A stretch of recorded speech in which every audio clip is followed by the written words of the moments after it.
சென்னையில் தங்கம் வெள்ளியின் விலை இன்று சிறிய இறக்கம் கண்டுள்ளது. ஆபரண தங்கத்தின் விலை சவரனுக்கு 4640 ரூபாய் குறைந்துள்ளது. கிராமிற்கு 580 ரூபாய் குறைந்து 14320 ரூபாய்க்கு விற்பனையாகிறது. சென்னையில் ஒரு சவரன் ஆபரண தங்கத்தின் விலை 1,14,560 ரூபாயாக உள்ளது. வெள்ளியின் விலையும் இன்று குறைந்துள்ளது. கிராமிற்கு 20 ரூபாய் குறைந்து 300 ரூபாய்க்கு விற்கப்படுகிறது. வெள்ளியின் விலை கிலோவுக்கு 20,000 ரூபாய் குறைந்து 3 லட்சம் ரூபாய்க்கு விற்கப்படுகிறது. சர்வதேச பங்குச் சந்தைகளின் போக்கு, உலக நாடுகளின் போர் சூழல் போன்றவை தங்கம், வெள்ளி போன்ற உலோகங்களின் விலையை நிர்ணயிப்பதால் அடுத்த சில நாட்களுக்கும் இந்த ஏற்ற இறக்கம் இருக்கும் என்று கணிக்கப்பட்டுள்ளது.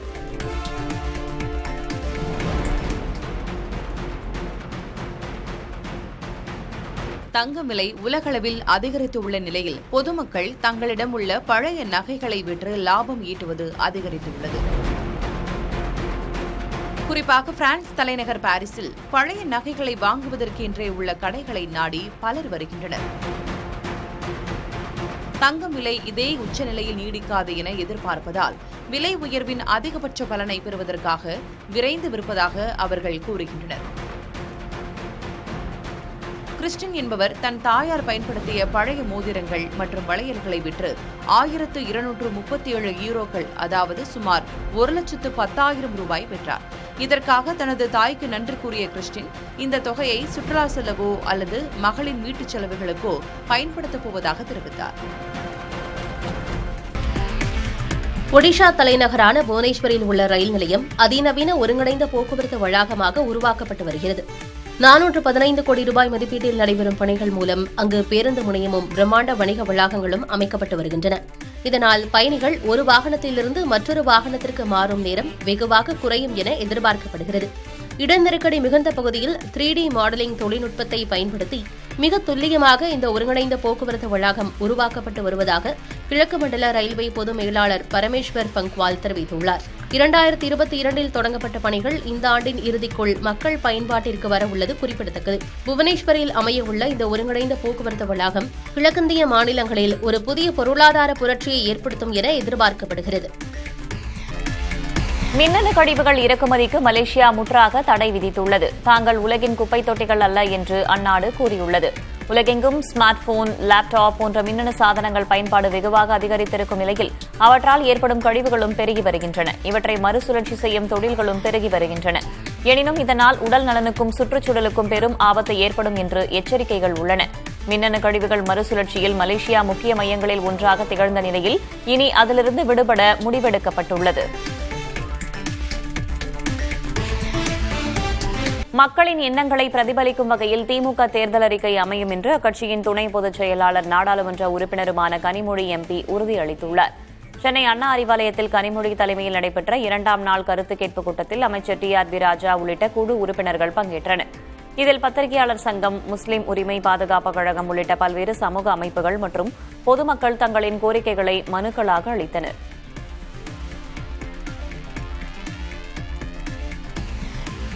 திமுக ஆட்சியில் சமூக நீதி இல்லை என்பதற்கு புதுக்கோட்டை சமூக நீதி விடுதியை எடுத்துக்காட்டு என்று பாமக தலைவர் அன்புமணி ராமதாஸ் தெரிவித்துள்ளார்.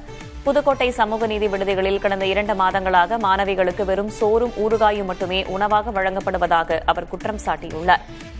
விடுதிகளுக்கு நிதி ஒதுக்காததால் மாணவிகள் போராடும் அவலம் நீடிப்பதாக குறிப்பிட்ட அன்புமணி, பேரு வச்சியே சோறு வச்சியா என்ற கதையாக திமுக அரசின் நிர்வாகம் சீர்குலைந்து விட்டதாகவும் தனது அறிக்கையில் குற்றம் சாட்டியுள்ளார்.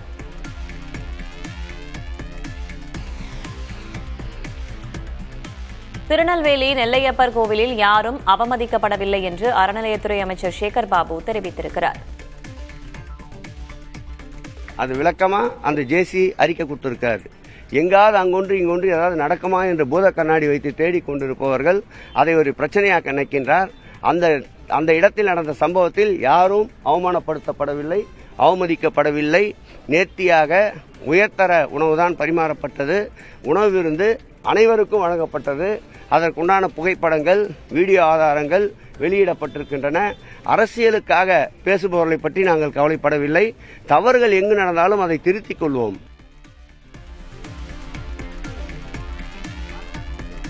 உடனடியாக வாருங்கள், உங்கள் நாடாளுமன்ற உரையை மொழிபெயர்த்து தாருங்கள் என மக்கள் நீதி மய்யம் தலைவர் கமல்ஹாசனுக்கு அக்கட்சி நிர்வாகி கவிஞர் சினேகன் அழைப்பு விடுத்திருக்கிறார். இது தொடர்பாக கவிஞர் ஸ்நேகன் வெளியிட்டுள்ள வீடியோ பதிவில், நாடாளுமன்றத்தில் வரலாற்று சிறப்புமிக்க உரை என்றும், எங்கிருந்து பேசினால் அனைவருக்கும் கேட்குமோ அங்கிருந்து கமல்ஹாசன் பேசியிருப்பதாகவும் பாராட்டினார். கமல்ஹாசனின் ஆங்கில உரையை மொழிபெயர்க்கும் போது வேறு வேறு கருத்துகள் கொடுப்பதாகவும், கமல்ஹாசனின் உரையை அவரே மொழிபெயர்த்து தர வேண்டும் என்றும் ஸ்நேகன் வேண்டுகோள் விடுத்திருக்கிறார். தேர்தல் நேரத்தில் அரசியல் கட்சிகள் வழங்கும் இலவச வாக்குறுதிகளுக்கு எதிரான வழக்கை வரும் மார்ச் மாதம் விசாரிக்க உச்சநீதிமன்றம் ஒப்புக்கொண்டுள்ளது. வாக்காளர்களை கவர நடைமுறைக்கு சாத்தியமில்லாத இலவச திட்டங்களை அறிவிக்கும் அரசியல் கட்சிகளின் அங்கீகாரத்தை ரத்து செய்ய மனுதாரர் கோரிக்கை விடுத்திருந்தார். இலவசம் என்பது மக்களின் வரி பணத்தில் வாக்காளர்களுக்கு தரும் லஞ்சம் போன்றது என்று மனுதாரர் வாதிட்டார். இலவசங்களுக்கான பட்ஜெட் மாநிலத்தின் பொது பட்ஜெட்டையே மிஞ்சும் அளவுக்கு செல்வது மிக தீவிரமான பிரச்சினை என்றும் மனுதாரர் கூறியிருந்தார். இது தொடர்பாக 2022ஆம் ஆண்டிலேயே மத்திய அரசு மற்றும் தேர்தல் ஆணையத்திற்கு உச்சநீதிமன்றம் நோட்டீஸ் அனுப்பியிருந்தது. புதுச்சேரியில் பணி நிரந்தரம் கோரி சுமார் 290 ஒப்பந்த ஆசிரியர்கள் தொடர் போராட்டங்களில் ஈடுபட்டு வருகின்றனர். கடந்த 8 ஆண்டுகளாக பணியாற்றி வரும் தங்களை உடனடியாக பணி நிரந்தரம் செய்ய வேண்டும் என அவர்கள் வலியுறுத்துகின்றனர். சமீபத்தில் சட்டமன்றத்தை நோக்கி அவர்கள் நடத்திய பேரணியை காவல்துறையினர் தடுத்ததால் அங்கு பெரும் பரபரப்பு ஏற்பட்டது. இது தொடர்பாக தி ஹிந்து ஆங்கில நாளிதழில் வெளியான செய்தி, இந்தியாவில் முதன்முறையாக பள்ளிக் கல்வித்துறையில் மொத்த ஆசிரியர்களின் எண்ணிக்கை 1 கோடியை தாண்டி உள்ளது என்று தெரிவிக்கிறது. இந்நிலையில் ஆசிரியர் மாணவர் விகிதம் மேம்பட்டுள்ளது. தொடக்க நிலையில் 10 மாணவர்களுக்கு 1 ஆசிரியர் என்ற அளவிலும், இடைநிலையில் 21 மாணவர்களுக்கு 1 ஆசிரியர் என்ற அளவிலும் இந்த விகிதம் மேம்பட்டுள்ளது. எனினும் நாடு முழுவதும் இன்னும் 10 லட்சம் ஆசிரியர் பணியிடங்கள் காலியாக உள்ளதாக நாடாளுமன்ற நிலைக்குழு சுட்டிக்காட்டியுள்ளது. சண்டிகரில் 10 ஆண்டுகளுக்கு மேல் பணியாற்றிய ஒப்பந்த ஆசிரியர்களை பணி நிரந்தரம் செய்ய பஞ்சாப் மற்றும் ஹரியானா உயர்நீதிமன்றம் உத்தரவிட்டுள்ளது. இது நாடு முழுவதும் உள்ள ஒப்பந்த ஆசிரியர்களிடையே பெரும் எதிர்பார்ப்பை ஏற்படுத்தியுள்ளது. ராஜஸ்தானில் வளர்ச்சி திட்டங்களுக்காக கேஜ்ரி என்று அழைக்கப்படும் வன்னி மரங்கள் வெட்டப்படுவதை நிறுத்தக் கோரி பிஷ்னோய் சமூகத்தினர் நடத்தி வரும் போராட்டம் தற்போது மக்கள் இயக்கமாக மாறியுள்ளது. இதுகுறித்து பேசிய முன்னாள் முதல்வர் அசோக் கெலோட், சுற்றுச்சூழலை அழித்து முன்னெடுக்கப்படும் வளர்ச்சி திட்டங்களை ஏற்க முடியாது என்று தெரிவித்திருக்கிறார். பிஷ்னோய் சமூகத்தின் நம்பிக்கையாக கருதப்படும் வன்னி மரங்களை பாதுகாக்க மாநில அரசு உடனடியாக போராட்டக்காரர்களுடன் பேச்சுவார்த்தை நடத்த வேண்டும் என்றும், மர பாதுகாப்பு சட்டத்தை உடனடியாக அமல்படுத்த வேண்டும் என்றும் அவர் வலியுறுத்தினார். இந்தியாவிலிருந்து கொண்டு செல்லப்பட்ட புத்த பெருமானின் புனித சின்னங்கள் இலங்கையில் மக்கள் தரிசனத்திற்கு வைக்கப்பட்டுள்ளன. வரலாற்று புகழ்பெற்ற ஹூனுபிட்டி கங்காராமா விகாரையில் காட்சிக்கு வைக்கப்பட்ட புனித சின்னங்களுக்கு அதிபர் அனுரகுமார திசநாயக்க மலரஞ்சலி செலுத்தினார். அதைத் தொடர்ந்து இலங்கை பிரதமர் ஹரிணி உள்ளிட்டோரும் வழிபட்டனர்.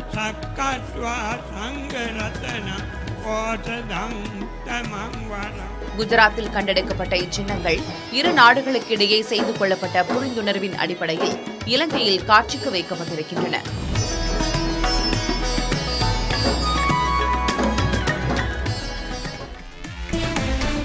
உலகின் இருவரும் விளையாட்டு அமைப்புகளான ஃபிஃபா மற்றும் ஐசிசி ஆகியவற்றின் தலைவர்கள் இத்தாலியில் சந்தித்து பேசியுள்ளனர். இத்தாலியின் மிலன் நகரில் குளிர்கால ஒலிம்பிக் போட்டிகள் தொடங்கியுள்ள நிலையில் அதை காண ஐசிசி தலைவர் ஜெய்ஷாவும் சர்வதேச கால்பந்து கூட்டமைப்பான ஃபிஃபாவின் தலைவர் கியானி இன்ஃபான்டினோவும் சென்றுள்ளனர். அப்போது ஜெய்ஷாவை சந்தித்தது குறித்து மகிழ்ச்சி தெரிவித்து இன்ஃபான்டினோ தனது இன்ஸ்டாகிராம் பக்கத்தில் பதிவிட்டுள்ளார்.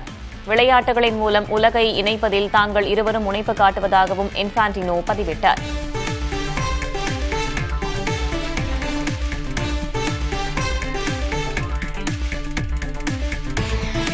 சென்னையிலிருந்து மேற்குவங்க மாநிலம் நியூ ஜல்பைகுரி சென்ற ரயில் விபத்துக்குள்ளானது. ஒடிஷா அருகே இன்று காலை அந்த ரயில் சென்றபோது 3 பெட்டிகள் தடம் புரண்டன. இதில் 2 பொது பெட்டிகள், 1 குளிர்சாதன வசதி உள்ள பெட்டியாகும். இவ்விபத்தில் பயணிகளுக்கு உயிரிழப்புகள், காயங்கள் எதுவும் ஏற்படவில்லை என்ற தகவல் வெளியாகியுள்ளது. மீட்புப் பணிகள் நடந்து வருவதாகவும் பயணிகள் சென்று சேர வேண்டிய இடங்களுக்கு போக்குவரத்து வசதி செய்து தரப்படும் என்றும் ரயில்வே கூறியுள்ளது. ரயில் பெட்டிகள் தடம் புரண்டதற்கான காரணம் குறித்தும் ஆய்வு செய்யப்பட்டு வருவதாக அதிகாரிகள் கூறியுள்ளனர்.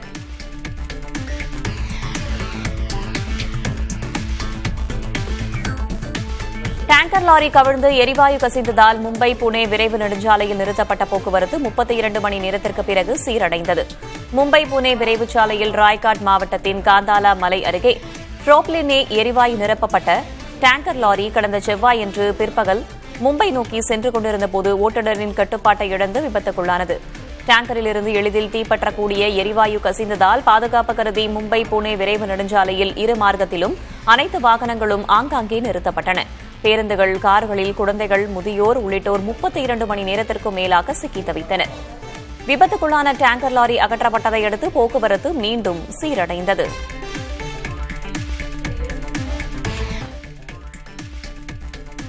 இந்தியா தான் விரும்பும் எந்த நாட்டிடமிருந்தும் கச்சா எண்ணெய் இறக்குமதி செய்யலாம் என ரஷ்யா தெரிவித்துள்ளது. ரஷ்ய எண்ணெயை வாங்குவதை இந்தியா நிறுத்திக் கொள்ளும் என அமெரிக்க அதிபர் டிரம்ப் நம்பிக்கை தெரிவித்திருந்தார். அமெரிக்கா, வெனிசுலா ஆகிய நாடுகளிலிருந்தும் இந்தியா எண்ணெய், எரிவாயு இறக்குமதி செய்யும் எனவும் டிரம்ப் குறிப்பிட்டிருந்தார். இதுகுறித்து பேசிய ரஷ்ய அதிபர் மாளிகை செய்தி தொடர்பாளர் டிமிட்ரி பெஸ்கோவ், ரஷ்யாவிடமிருந்து மட்டுமே இந்தியா எண்ணெய் வாங்குவதில்லை என்பதை சுட்டிக்காட்டினார். எனவே அது எண்ணெய் வாங்க வேறு நாடுகளை நாடினாலும் அதை பெரிதாக எடுத்துக்கொள்ள மாட்டோம் என்றும் அவர் தெரிவித்தார். எண்ணெய் வாங்கும் நாடுகளை இந்தியா மாற்றிக்கொண்டே இருக்கும் என்பது புதிதல்ல என்றும் அது தெரிந்த ஒன்றுதான் என்றும் டிமிட்ரி பெஸ்கோவ் தெரிவித்தார். ஜப்பானில் கடந்த 2 வாரங்களாக வரலாறு காணாத அளவுக்கு பனிப்பொழிவு உள்ள நிலையில் அதனால் உயிரிழந்தவர்கள் எண்ணிக்கை 35ஆக அதிகரித்துள்ளது. சுமார் 400 பேர் காயமடைந்துள்ளனர். சாலைகளில் பனிக்கட்டி சில அடி உயரத்திற்கு குவிந்திருக்கும் நிலையில் போக்குவரத்து பாதிக்கப்பட்டுள்ளது. சிறப்பு வகை இயந்திரங்கள் மூலம் பாதைகள் மீட்கப்பட்டு வருகின்றன. வீடுகளின் கூரைகள், சாலைகளில் உள்ள பனியை அகற்ற பேரிடர் மீட்புப் படை வீரர்கள் பணியில் ஈடுபடுத்தப்பட்டுள்ளனர். உலகின் பனிப்பொழிவு மிகுந்த நகரமாக கருதப்படும் அமோரி நகரத்தில் பனிப்பொழிவின் அளவு 72 அங்குலமாக உள்ளது. இது கடந்த 40 ஆண்டுகளில் இல்லாத அதிக அளவாகும்.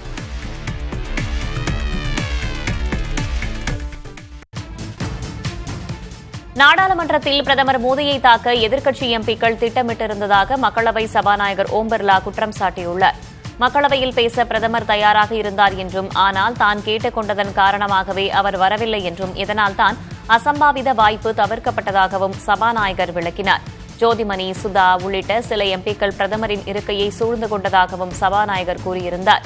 அச்சம் காரணமாகத்தான் பிரதமர் மோடி அவைக்கு வரவில்லை என ராகுல் காந்தி விமர்சித்திருந்த நிலையில் சபாநாயகரின் இவ்விளக்கம் வெளியாகியுள்ளது.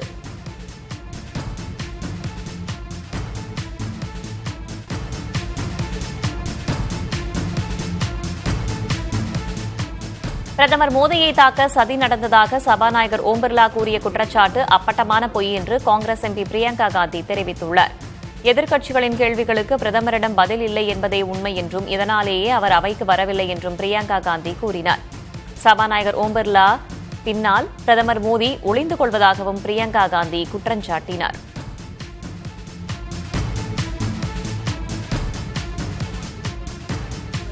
நாடாளுமன்ற மக்களவையில் முன் எப்போதும் இல்லாத வகையில் பிரதமரின் பதில் உரை இல்லாமல் குடியரசுத் தலைவரின் உரைக்கு நன்றி தெரிவிக்கும் தீர்மானம் நிறைவேற்றப்பட்டுள்ளது. மக்களவை காலையில் கூடியதிலிருந்தே எதிர்க்கட்சி எம்பிக்கள் அமளியில் ஈடுபட்டனர். ராகுல் காந்தியை பேச அனுமதிக்கவில்லை என அவர்கள் குற்றஞ்சாட்டினர். பட்ஜெட் पर महत्वपूर्ण बजट पर चर्चा होगी, सबको अपने विचार व्यक्त करने का अवसर मिलेगा. இதனால் அவை ஒருமுறை ஒத்திவைக்கப்பட்ட நிலையில் மீண்டும் கூடியது. அமளி நீடித்த நிலையில் தீர்மானம் குரல் வாக்கெடுப்பு மூலம் நிறைவேற்றப்பட்டதாக சபாநாயகர் தெரிவித்தார். மக்களவையில் பிரதமர் உரையாற்றுவார் என எதிர்பார்க்கப்பட்ட நிலையில் பேசவில்லை. பிரதமர் உரையின்றி தீர்மானம் நிறைவேற்றப்பட்டதற்கு காங்கிரஸ் கட்சியின் பிரியங்கா காந்தி கண்டனம் தெரிவித்திருக்கிறார். எனினும் மாநிலங்களவையில் இன்று மாலை 5 மணிக்கு பிரதமர் பேசுவார் என தெரிகிறது. முன்னாள் ராணுவ தளபதி MM நரவானே தன் புத்தகத்தில் கூறியிருந்த சில வரிகளை படிக்க அனுமதிக்கவில்லை என கூறி மாநிலங்களவையிலிருந்து எதிர்க்கட்சிகள் வெளிநடப்பு செய்தன. புத்தகத்தின் சில வரிகளை காங்கிரஸ் தலைவர் மல்லிகார்ஜுன் கார்கே படிக்க முயன்றபோது ஆளும் தரப்பிலிருந்து கடும் எதிர்ப்புகள் எழுந்தன. பதிலுக்கு எதிர்க்கட்சி எம்பிக்களும் கூச்சலிட்டனர். அமளி நீடித்ததால் காங்கிரஸ் உள்ளிட்ட எதிர்க்கட்சி எம்பிக்கள் வெளிநடப்பு செய்தனர். முன்னதாக மக்களவையிலும் புத்தகத்தின் சில வரிகளை படிக்க ராகுல் காந்தியை அனுமதிக்கவில்லை என்ற சர்ச்சை நிலவியது. தேர்தல் நேரத்தில் அரசியல் கட்சிகள் வழங்கும் இலவச வாக்குறுதிகளுக்கு எதிரான வழக்கை வரும் மார்ச் மாதம் விசாரிக்க உச்சநீதிமன்றம் ஒப்புக் கொண்டிருக்கிறது. வாக்காளர்களை கவர நடைமுறைக்கு சாத்தியமில்லாத இலவச திட்டங்களை அறிவிக்கும் அரசியல் கட்சிகளின் அங்கீகாரத்தை ரத்து செய்ய மனுதாரர் கோரிக்கை விடுத்திருக்கிறார். இலவசம் என்பது மக்களின் வரிப்பணத்தில் வாக்காளர்களுக்கு தரும் லஞ்சம் போன்றது என்று மனுதாரர் வாதிட்டார். இலவசங்களுக்கான பட்ஜெட் மாநிலத்தின் பொது பட்ஜெட்டையே மிஞ்சும் அளவுக்கு செல்வது மிக தீவிரமான பிரச்சினை என்று மனுதாரர் கூறியிருந்தார். இது தொடர்பாக 2022ஆம் ஆண்டிலேயே மத்திய அரசு மற்றும் தேர்தல் ஆணையத்திற்கு உச்சநீதிமன்றம் நோட்டீஸ் அனுப்பியிருந்தது. பீகாரில் மீண்டும் சட்டமன்ற தேர்தல் நடத்த உத்தரவிடக் கோரி உச்சநீதிமன்றத்தில் பிரசாந்த் கிஷோரின் ஜன்சுராஜ் கட்சி மனு தாக்கல் செய்துள்ளது. பீகார் தேர்தல் அறிவிப்பு வெளியான பின் பெண்களுக்கு 10,000 ரூபாய் வழங்கியது மூலம் நடத்தை விதிமீறல் நடைபெற்றுள்ளதாக அம்மனுவில் கூறப்பட்டுள்ளது. இதற்காக மாநில அரசு மீது நடவடிக்கை எடுக்கப்பட வேண்டும் என்றும் மனுவில் கூறப்பட்டுள்ளது. பீகாரில் கடந்த ஆண்டு நடந்த தேர்தலில் பாஜக ஐக்கிய ஜனதா தளம் கூட்டணி 202 இடங்களில் வென்று ஆட்சி அமைத்தது. பிரசாந்த் கிஷோரின் கட்சி ஒரு இடத்தில் கூட வெல்லவில்லை.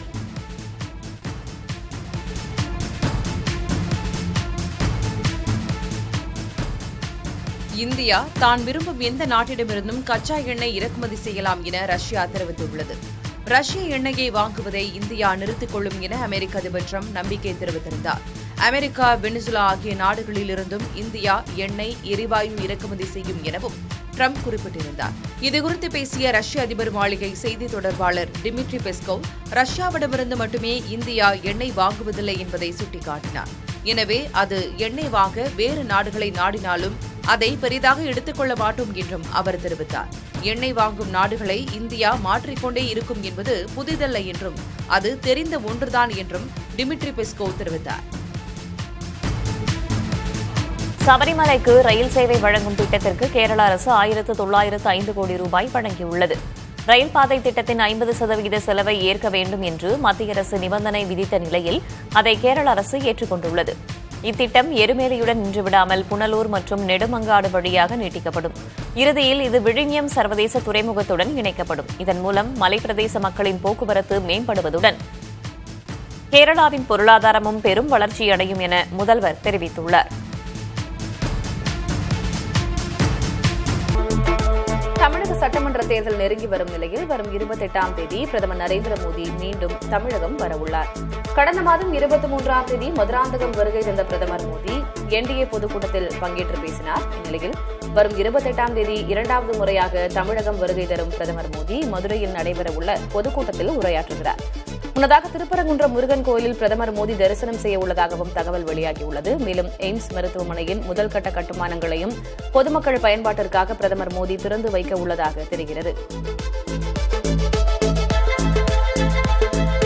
முதல்வர் மு க ஸ்டாலின் தலைமையில் தமிழ்நாடு அமைச்சரவைக் கூட்டம் நடைபெற்றது. இதில் இடைக்கால பட்ஜெட்டில் இடம்பெறும் திட்டங்கள், அதற்கான செலவுகள் தொடர்பாக ஆலோசனை நடத்தப்பட்டதாக கூறப்படுகிறது. மேலும் ஏற்கனவே செயல்படுத்தப்பட்டு வரும் அரசு நலத்திட்டங்களுக்கான தொடர் செலவுகள் குறித்தும் முதல்வர் ஸ்டாலின் தலைமையிலான அமைச்சரவை ஆலோசனை நடத்தியதாக கூறப்படுகிறது. அதேபோல சுமார் 18 தொழில் நிறுவனங்களுக்கு அமைச்சரவைக் கூட்டத்தில் ஒப்புதல் அளிக்கப்பட்டதாகவும் தகவல்கள் வெளியாகியுள்ளன. தொழில்துறையில் தமிழ்நாட்டை முதல் மாநிலமாக்க நடவடிக்கை எடுக்கப்படும் என அமைச்சர் TRB ராஜா நம்பிக்கை தெரிவித்துள்ளார். முதலமைச்சர் மு க ஸ்டாலின் தலைமையில் நடைபெற்ற அமைச்சரவைக் கூட்டத்துக்கு பின்னர் செய்தியாளர்களை சந்தித்த அவர் 15 முதலீட்டு திட்டங்களுக்கு ஒப்புதல் வழங்கப்பட்டுள்ளதாகவும் அதன் மூலம் 34,237 கோடி ரூபாய் முதலீடு கிடைக்கும் எனவும் நம்பிக்கை தெரிவித்தார். பெங்களூருவில் மெட்ரோ ரயில் கட்டணம் உயர்த்தப்பட்டுள்ளது. 4 முதல் 10 விழுக்காடு, அதாவது ₹1 முதல் ₹5 வரை கட்டண உயர்வு இருக்கும் என தெரிவிக்கப்பட்டுள்ளது. கட்டண நிர்ணய குழு அளித்த பரிந்துரைப்படி இந்த அறிவிப்பு வெளியிடப்படுவதாக பெங்களூரு மெட்ரோ நிர்வாகம் தெரிவித்துள்ளது. 7.5 ஆண்டுகளுக்கு பின் கட்டணங்கள் உயர்த்தப்பட்டுள்ளதாகவும் இனி ஆண்டுதோறும் 5 விழுக்காடு கட்டணம் உயர்த்தப்படும் என்றும் தெரிவிக்கப்பட்டுள்ளது. சேலம் பெரியார் பல்கலைக்கழக பட்டமளிப்பு விழாவை உயர்கல்வித்துறை அமைச்சர் கோவி செழியன் புறக்கணித்துவிட்டார். சேலம் பெரியார் பல்கலைக்கழகத்தின் 24வது பட்டமளிப்பு விழா நடைபெற்றது. இதில் ஆளுநர் ஆர் என் ரவி கலந்து கொண்டு பட்டங்களை வழங்கினார். இந்த விழாவில் உயர்கல்வித்துறை அமைச்சர் கோவி செழியன் பங்கேற்கவில்லை. ஆளுநரின் செயல்பாடுகளை கண்டிக்கும் விதமாக பல்கலைக்கழக பட்டமளிப்பு விழாக்களை அமைச்சர் தொடர்ந்து புறக்கணித்து வருவது குறிப்பிடத்தக்கது. ஆன்லைன் நிறுவனங்கள் காலாவதியான உணவுப் பொருட்களை விற்பனை செய்வதாக புகார்கள் எழுந்த நிலையில் உணவு பாதுகாப்புத்துறை பல்வேறு உத்தரவை பிறப்பித்துள்ளது. சென்னையில் ஆன்லைனில் வாங்கிய ஐஸ்கிரீம் சாப்பிட்டவர்களுக்கு உடல்நலக்குறைவு ஏற்பட்டதை தொடர்ந்து இந்த நடவடிக்கை எடுக்கப்பட்டுள்ளது. சேமிப்பு கிடங்குகளில் அவ்வப்போது சோதனை நடத்தவும், விதிகளை மீறும் நிறுவனங்களுக்கு அபராதம் விதிக்கவும் அதிகாரிகளுக்கு உத்தரவிடப்பட்டுள்ளது. பொதுமக்கள் ஆன்லைனில் பொருட்கள் வாங்கும்போது காலாவதி தேதியை சரிபார்க்குமாறு அறிவுறுத்தப்பட்டுள்ளனர். தமிழ்நாட்டின் தென்கடலோர மாவட்டங்களிலும் காவிரிப்படுகை மாவட்டங்களிலும் இன்று மழைக்கு வாய்ப்பிருப்பதாக சென்னை வானிலை ஆய்வு மையம் தெரிவித்துள்ளது.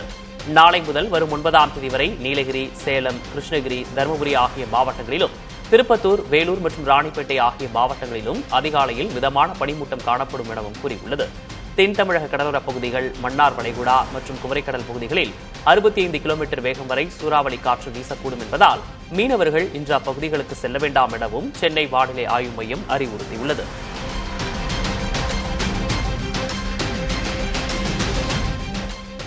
ராமநாதபுரம் மாவட்டம் பாம்பன் மற்றும் சுற்றுவட்டார பகுதிகளில் பெய்த மழையால் குளிர்ச்சி நிலவியது. ராமநாதபுரம் மாவட்டத்தில் கடந்த வாரம் பகல் வேளையில் அதிக வெப்பம் நிலவிய சூழலில் இரவு நேரங்களில் பனியின் தாக்கம் இருந்தது. இந்நிலையில் பாம்பன், மண்டபம், அக்காள் மடம், தங்கச்சி மடம் உள்ளிட்ட பகுதிகளில் மழை பெய்தது.